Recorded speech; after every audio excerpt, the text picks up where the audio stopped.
Dari Cilembung, Ciwi-ciwi Lembut Podcast.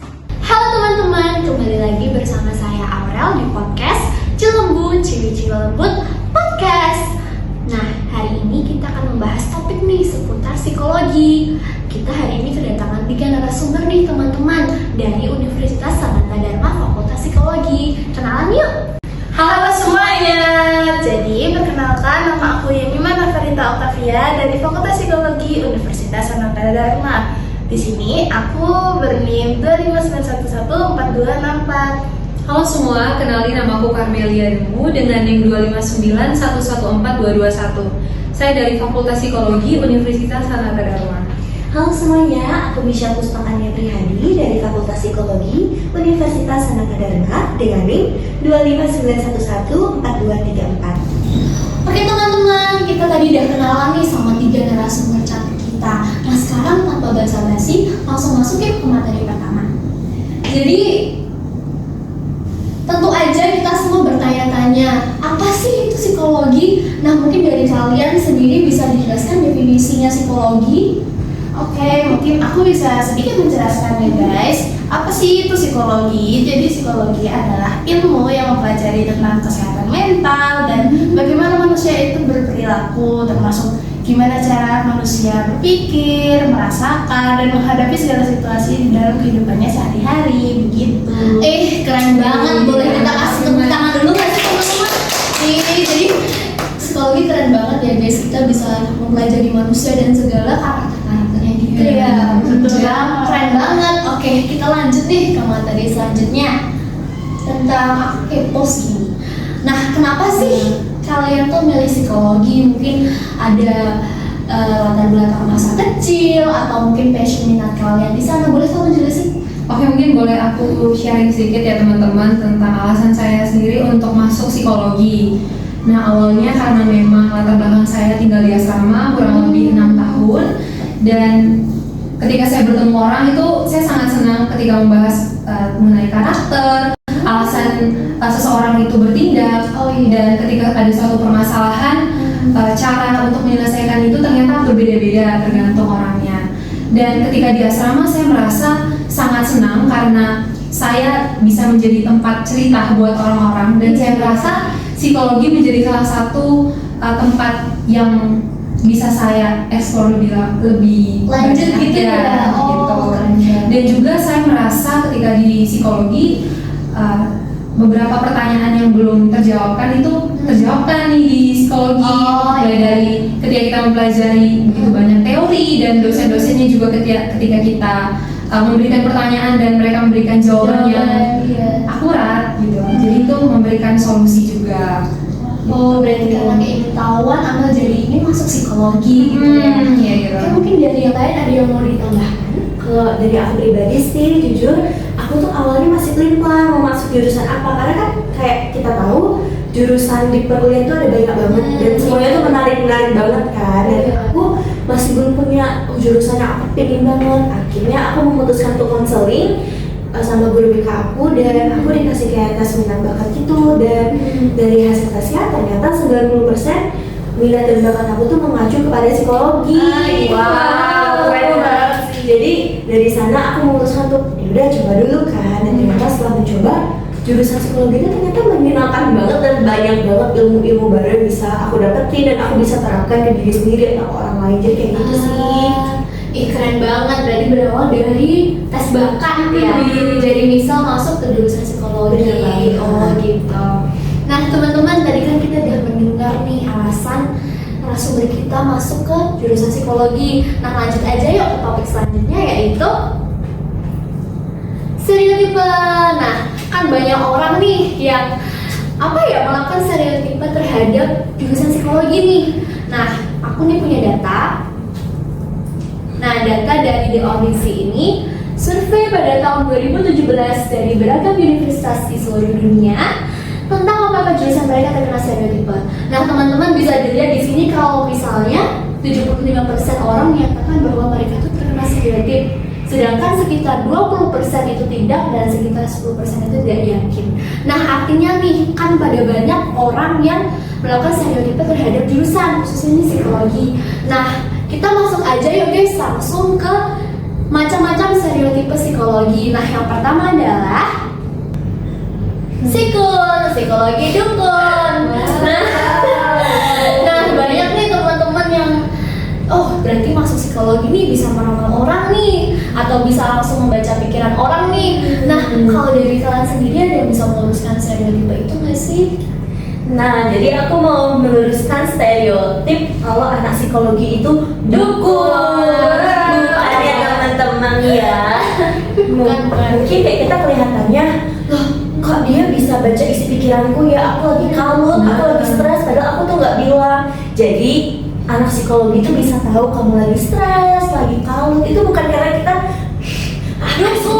isi pikiran bukan ya teman-teman, tapi kita itu memang belajar untuk bisa membaca mimik wajah orang, membaca gestur tubuh seseorang gitu. Jadi kita nggak hanya melihat dari raut muka kamu kayak happiness, gitu, atau happy gitu bisa jadi dia kayak nahan emosi gitu kan, kayak aku marah tapi senyumin aja, bisa kayak gitu, atau kayak aku nggak apa-apa kok. Nah, kita tuh nggak kayak oh ya emang nggak apa-apa, tapi kita melihat dari gestur tubuhnya dia atau dari apanya dia gitu, kayak dia nggak apa-apa tapi sedih. Jadi bukan karena kita cenayang membaca pikiran, enggak ya teman-teman, kita memang dilatih untuk bisa membaca gestur tubuh, untuk membaca mimik wajah, mendengarkan nada suara dia seperti apa, intonasinya begitu ya. Jadi kita bisa tahu teman-teman. Jadi kita bukan dukun ya. Jadi berdasarkan mimik, gestur, dan apa tadi? Dan intonasinya. Intonasi gitu. Jadi bukannya meramal tapi memprediksi gitu orang. Keren banget nih teman-teman. Jadi kalian jangan lagi melakukan stereotipe ya kalau anak psikologi itu sama dengan dukun. Keren banget. Oke, kita lanjut ke stereotipe kedua. Apa nih? Anak psikologi sama dengan malaikat. Jadi kalau misalnya masuk psikologi nih, kita tuh malaikat nih, karena mungkin bisa menolong orang, lalu kita benar-benar yang kayak baik banget gitu ya sebagai malaikat. Oke, mungkin dari kalian ada yang ingin meluruskan? Nah, sama kayak yang dulu tadi ya teman-teman, bukan berarti karena kita mau mendengarkan cerita kalian pokoknya selalu bisa mendengarkan, itu bukan berarti kita baik malaikat ya teman-teman, tetapi kita memang dituntut untuk mendengarkan cerita seseorang tanpa kita menghakimi gitu. Jadi kita harus mendengarkan sampai selesai gitu loh teman-teman. Mungkin yang lain ada yang mau nambahin? Oke, mungkin dari aku bisa menambahkan kalau semua orang itu basicnya baik guys, dan kalau untuk masalah seperti malaikat itu berlebihan ya, karena kita juga adalah manusia biasa yang punya batasan, tapi memang itu adalah tugas kita untuk membantu teman-teman, membantu orang lain yang membutuhkan bantuan, baik itu dalam segi mental, sharing, cerita, dan lain sebagainya begitu. Oh, jadi setiap orang tuh punya kelemahan dan kelebihannya gitu ya. Jadi nggak yang serta-merta psikologi sampai dengan malaikat. Bener banget. Keren-keren Kita juga punya sisi buruk buat teman-teman. Oke teman-teman, tadi kan kita udah mendengar ya sharing dari teman-teman kita untuk meluruskan dua stereotip tadi, yang dukun dan juga anak malaikat sama dengan psikologi gitu ya guys teman-teman. Kita udah mendengar sharing-sharing. Nah, sekarang kita lanjut yuk ke stereotip ketiga, yaitu masuk psikologi tidak ada masalah hidup. Jadi orang-orang nih, masyarakat sekitar nih sering beranggapan kalau misalnya kalian nih masuk psikologi karena nggak ada masalah hidup. Nah, kalau dari kalian sendiri gimana? Mungkin aku mau jawab ya. Jadi masuk psikologi tidak ada masalah hidup itu tentu saja menurutku ya itu sangat tidak benar, karena kita sendiri masuk psikologi Karena ada masalah hidup. Jadi butuh untuk penyelesaiannya gitu. Jadi bukan semerta-merta masuk psikologi itu gak ada masalah hidup. Semua orang tuh pasti punya masalah hidup dan porsinya itu berbeda-beda. Tergantung ke kitanya bagaimana cara menyelesaikannya. Tetapi dengan kita masuk psikologi, kita lebih mengenal diri kita sendiri, lebih bisa mengatur emosi, sehingga permasalahan kita yang terjadi itu bisa sebagai tantangan. Jadi bukan sebagai ancaman gitu ya. Ancaman gitu. Oh gitu, ih keren. Kalau dari kalian ada yang mau nambahin lagi nggak? Ya tentunya semua orang punya masalah masing-masing ya teman-teman ya. Tapi kami sebagai anak psikologi juga diajarkan bagaimana cara kita mengelola emosi, mengelola masalah, bagaimana cara kita untuk melepaskan emosi dengan baik dan benar. Jadi mungkin kelihatannya di orang awam kita kayak enak ya hidupnya nggak ada masalah. Sebenarnya kita ada, tetapi kita juga belajar bagaimana cara menyelesaikan emosi kita ini dengan cara yang sehat, Cara positif gitu ya, ih, keren banget. Oke, mungkin dari Mima ada yang mau ditambahin atau cukup? Masalah hidup ya. Jadi kita ini guys masuk psikologi selain untuk menyelesaikan permasalahan hidup kita sendiri, itu juga untuk meminimalisir terjadinya masalah yang sama lagi kepada orang lain. Karena kan bisa jadi ya kalau masalah kita tuh juga masalah orang lain yang ya mirip atau Relate gitu ya. sama bisa relate, dan itu kita pelajari gimana caranya untuk dikelola, dicegah dan bisa diatasi begitu. Self awareness gitu ya. Yes, benar. Keren banget. Oke teman-teman, kita kan udah dengar sharing dari stereotipe ketiga ini kan. Berarti kesimpulannya adalah kalau kita masuk psikologi itu bukan berarti kita nggak ada masalah hidup ya teman-teman. Bener banget. Justru dengan masalah hidup ini kita tuh dengan masuk psikologi kita jadi tahu cara menyelesaikannya, bukan sebagai ancaman namun sebagai tantangan. Oke teman-teman, kita langsung masuk aja yuk ke stereotipe keempat. Kalau masuk psikologi ini otomatis kita menangani dalam tanda kutip orang gila teman-teman. Dan jadi pasien kita tuh orang-orang yang gila, hanya orang-orang gila gitu. Kalau menurut kalian gimana? Nah, menurut kami kita tuh bukan menangani orang gila ya teman-teman, tetapi kita membantu teman-teman yang memiliki kesulitan mental. Jadi seperti teman-teman yang mengalami depresi, anxiety, ataupun PTSD. Jadi kita tuh bukan berarti kita psikolog, kita kerjanya sama orang gila, ODGJ di rumah sakit jiwa. Enggak teman-teman, kita tuh membantu teman-teman. Misalnya teman-teman ada yang merasa butuh dalam kehidupan, butuh teman cerita, butuh kayak masukan dari luar untuk semangatin dia, ya kita bisa bantu teman-teman. Jadi ya bukan sekedar kita kerja di rumah sakit jiwa ya teman-teman, tapi kita lebih seperti merangkul teman-teman Yang membutuhkan gitu.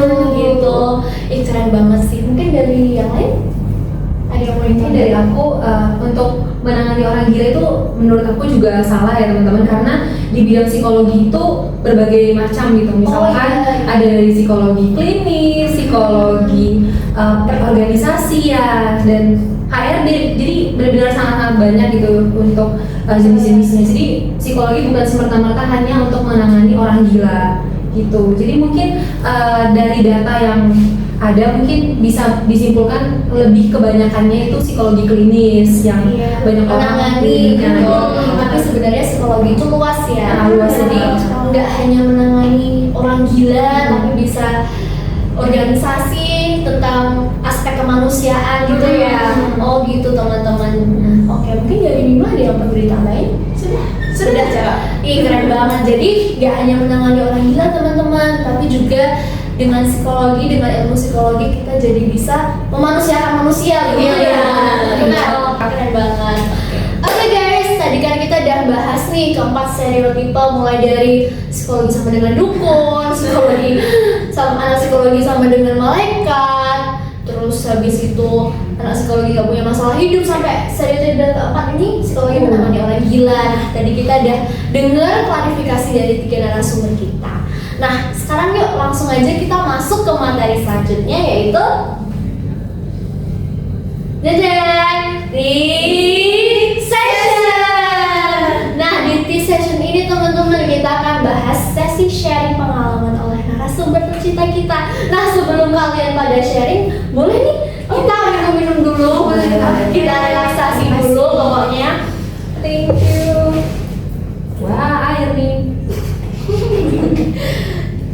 Oke, udah fresh kembali plong lagi ya. Mantap banget, Ya, guys. teman-teman. Mantap. Kita bisa lanjut membicarakan podcast ini. Nah, oke, dari kalian ada yang pengen sharing nggak sih ini pengalaman? Kalau aku boleh deh sharing deh. Jadi seperti yang kita tahu, mungkin buat teman-teman yang belum tahu, ada namanya teori Bauman tentang parenting, Pola asuh. pola asuh. Jadi menurut Bauman itu ada 4 tipe pola asuh. Pertama otoriter, kedua otoritatif, ketiga itu permisif, dan keempat itu neglectful. Dan jadi kalau otoriter itu dia orang tuanya, kalau bahasa anak sekarang ya strict parent katanya. Strict parent, Jadi, bener banget. orang tuanya tuh menuntut anaknya, jadi kamu tuh nilainya harus bagus, kamu itu nggak boleh gini, nggak boleh gitu, harus begitu.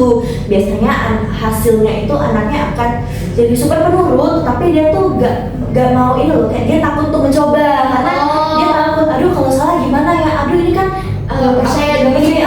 percaya diri. Yang kedua itu yang otoritatif, orang tuanya itu memberikan kebebasan tapi bersyarat kepada anaknya. Jadi anaknya itu nggak dituntut untuk mendapatkan nilai bagus atau apa, tetapi dikasih tahu konsekuensinya. Jadi kayak kalau kamu nanti nilainya jelek terus gak naik kelas loh, gimana? Ayo, ini kita belajar. Jadi anaknya itu gak merasa tertekan, tapi orang tuanya juga gak kayak ngebiarin anaknya dapat Terlalu nilai jelek. menekan gitu juga.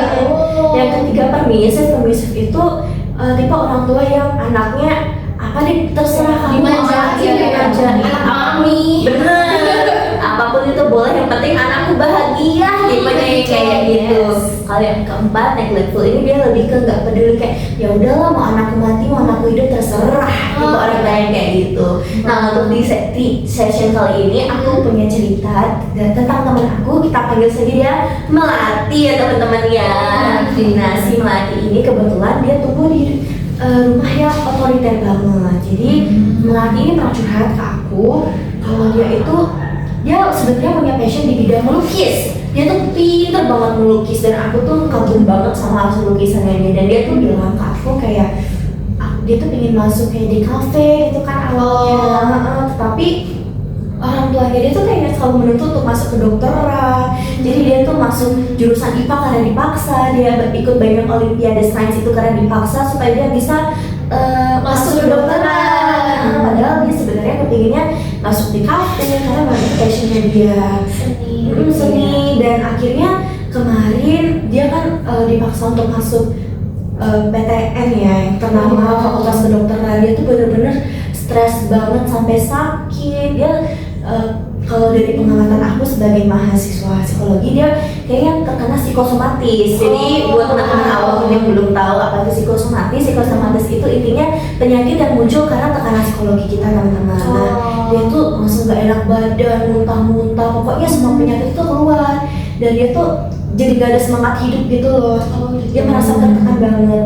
Dia apalagi hasilnya dia nggak lolos dari PTN itu, jadi dia tambah tertekan, dia tambah terpuruk, dan dia menjadi pribadi yang semakin tertutup sampai sekarang teman-teman. Gitu sih. Jadi di session dari aku segitu aja. Jadi menurut aku mungkin kalau kita nanti sebagai orang tua jangan jadi orang tua yang otoriter gitu loh, kasihan anak kita gitu. Nanti hasilnya anak kita jadi nggak percaya diri sama kemampuannya dia, jadi tertutup, terpuruk gitu. Kita kan nggak mau ya anak kita kayak gitu. Iya benar. Jadi teman-teman berarti tadi Melati, kan aku pernah denger nih dari jurnal kalau misalnya ada yang namanya sistem flight or fight itu benar. Ada. Nah jadi Melati mengalami itu juga ya. Iya, dia mengalaminya flight bukan fight. Dia mengalami itu kayak cobaan hidup gitu. Jadi ini teman-teman kalau bisa dirangkum dari session dari Michelle, kalau misalnya kita kalau stres itu tuh berujung pada kesehatan kita, nggak hanya kesehatan mental kita yang terpuruk, tapi juga kesehatan kita. Gitu teman-teman. Jadi penting ya untuk orang tua dari awal untuk melakukan pola asuh yang benar. Kalau menurut Michelle sendiri pola asuh yang paling baik apa? Kalau menurut aku pribadi sudah pastinya otoritatif ya, dimana anak itu diberikan kebebasan, tetapi kebebasan itu masih diarahin. Jadi anak-anak itu pede untuk mencoba, Masih bisa bereksplorasi, dia gitu ya. mendapatkan apresiasi gitu. Jadi ya pasti hasilnya anaknya akan menjadi anak yang pede, anak yang mandiri gitu, bukan yang dia pemalu, penakut gitu sih. Nah, gitu teman-teman. Jadi pola asuh sangat sangat apa Sangat teman-teman? penting gitu. Penting gitu ya, Iya. penting mempengaruhi kepribadian anak-anak. Oke.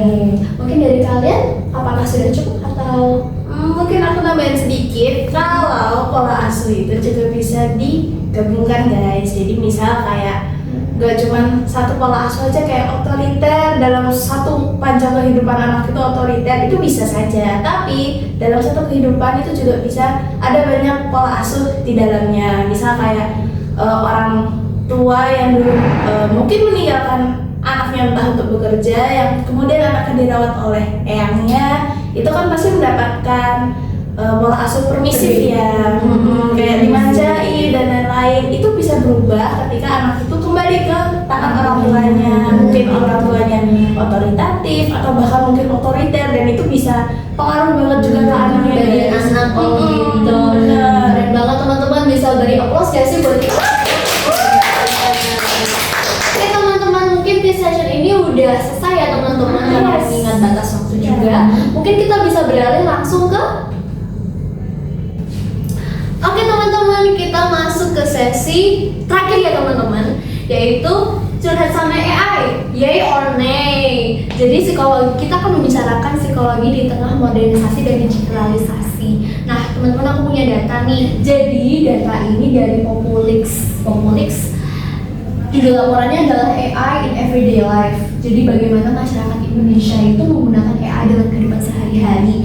Nah, membicarakan AI tentang pengalaman pribadi ada sekitar 40%, untuk kesehatan mental ada 41%, dan orang yang tidak membicarakan entah itu pengalaman pribadi atau kesehatan mental adalah sekitar 19%. Nah, di sini nih kita akan menjawab pertanyaan teman-teman tentang apakah peran psikolog akan tergantikan oleh AI.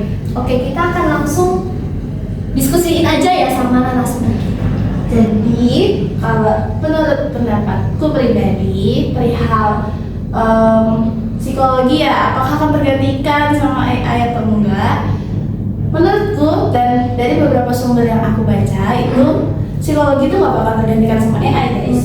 Walaupun kayak kalian itu juga pasti sering kan curhat ke ChatGPT, ke AI lain, itu pasti ada. Cuman AI itu mereka kan nggak punya perasaan, tidak punya perasaan, tidak punya empati, dan juga apa ya, mereka kan program ya, bukan berdasarkan otak manusia, hati dan juga hati manusia. Jadi ya mereka hanya bisa memberikan solusi, tapi tidak 100% mereka itu memahami permasalahan kalian.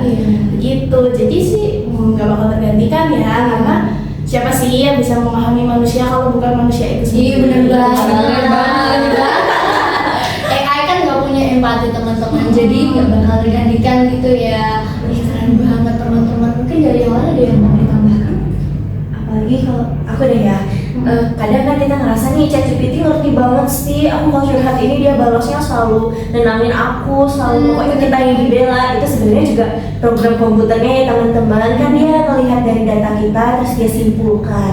Jadi itu benar-benar berdasarkan data kita yang dia kumpulin, terus dia analisis kita maunya apa gitu. Jadi itu bukan karena dia punya hati nurani terus dia jadi bestian sama kita, enggak, tapi memang itu data secara komputer. Programnya dia. Sekarang kalau psikolog sendiri kan kita juga berpikir ya secara manusiawi. Jadi kita Memberikan solusi yang tepat, bukan cuma kayak kita ya ini pasien kita paling benar, enggak, tapi kita memang bantu untuk menjadi pasien kita menjadi yang lebih baik. Ih, keren banget. Oke teman-teman, berarti udah kejawab ya kalau misalnya peran psikologi itu nggak akan tergantikan. Mesti dari data ini sendiri banyak yang menggunakan AI, peran psikologi akan tetap ada, eksis gitu teman-teman. Oke teman-teman, mungkin kita bisa lanjut ke slide terakhir. Nah, jadi penutup ya teman-teman, aku ada quotes dari psikolog favorit aku yaitu Maslow. Seseorang bisa bergerak mundur dan nyaman atau maju terus dan bertumbuh. Nah, jadi teman-teman, kita refleksikan yuk kalau psikologi itu bukan sekedar teori aja, tetapi akan memahami diri dan hubungan kita dengan orang sekitar dan di dunia era modern untuk terus bertumbuh dan terus memperbaiki diri. Oke, mungkin segini aja teman-teman. Kita tadi kan udah melihat lebih detail ya tentang psikologi. Mungkin ini bisa teman-teman tertarik untuk masuk psikologi gitu teman-teman. Jadi nggak lupa kita mengucapkan terima kasih sebesar-besarnya.